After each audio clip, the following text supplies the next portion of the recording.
Namaskara. Welcome to the overview of the celestial events of this week. Let us begin with the constellations visible at dusk. The easiest way to begin is to look for the brightest star in the sky, that is Sirius. Its local name is Lubdhaka. The name of the constellation is Canis Major. This is a dog with a hunter according to mythology.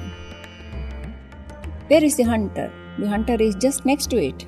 The bright and beautiful constellation of Orion is the hunter. To the south of Sirius is another bright star called Canopus or Agastya. Now observe the southern horizon. It looks like a cloud because a large number of stars are densely packed there. This is part of the Milky Way. Now let us turn to the east. This blue star here is called Spica or Chitra. Here is a small group called Corvus or Hasta. Slightly to the north of the group is the red star Swati or Arcturus. Now let us turn to the north. The 7 bright stars of the constellation Ursa Major helps us to identify the faint pole star Dhruva Nakshatra. Now let us see west. Here is the constellation Taurus, and you can clearly spot the bright star cluster Pleiades or Kritika. Here is the red dot, which is planet Mars. We see only 5 planets with naked eye. The other planets are visible at dawn, especially Jupiter and Saturn. So now let us see the constellations of the dawn sky.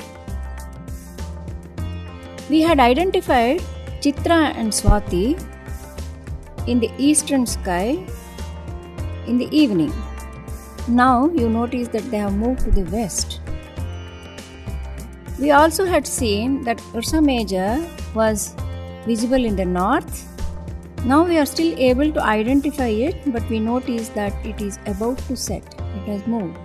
But notice that the pole star Dhruva is in the same position. Let us turn to the south to see the beautiful constellations of Scorpius and Sagittarius. The cloudy patch there catches your attention, and that is the Milky Way. Almost at zenith, you have a bright triangle formed by Vega, Deneb, and Altair. Now let us turn to the eastern sky. You can easily spot the planets Saturn and Jupiter. This week, Moon will pass next to them. This view of the 5th dawn shows Moon, Saturn and Jupiter at about 4 am. Note that Moon is about 90 degrees from the horizon. On the 6th, you will notice that the Moon has moved closer to Saturn. On 7th dawn, you will notice that Moon would have moved closer to Jupiter. Note that day by day, the altitude of the Moon is decreasing. On the 8th, Moon will rise later, so you will see it only by about 5 am. When it rises still later on the 9th, it may be difficult to locate it because of the bright twilight. On the 9th evening, you have an opportunity to see the International Space Station. Evening by about 7:44 pm, it appears as a dot in the northeast. You can see that it moves gradually towards the zenith, passing by Auriga, Gemini, and Leo.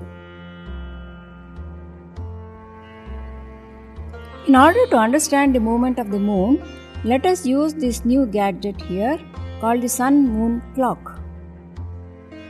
The Earth is at the center. The position of the Sun corresponds to its place on the zodiac.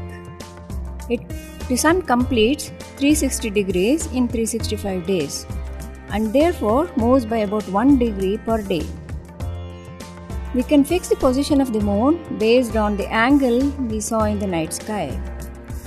On fifth dawn, we had noticed that the angle between the moon and the sun is about 90 degrees. You can see the same 90 degrees here too. It decreased on the 6th, further decreased on the 7th. The movement of the sun is quite small to be recognizable here. The angle between the sun and the moon decreased still. By 9th, we had noticed that it was very close to the twilight. It was almost lost. Thus, you can guess that in the coming days, it will be still closer to the sun. What happens beyond that? We will learn it looking at the sky again.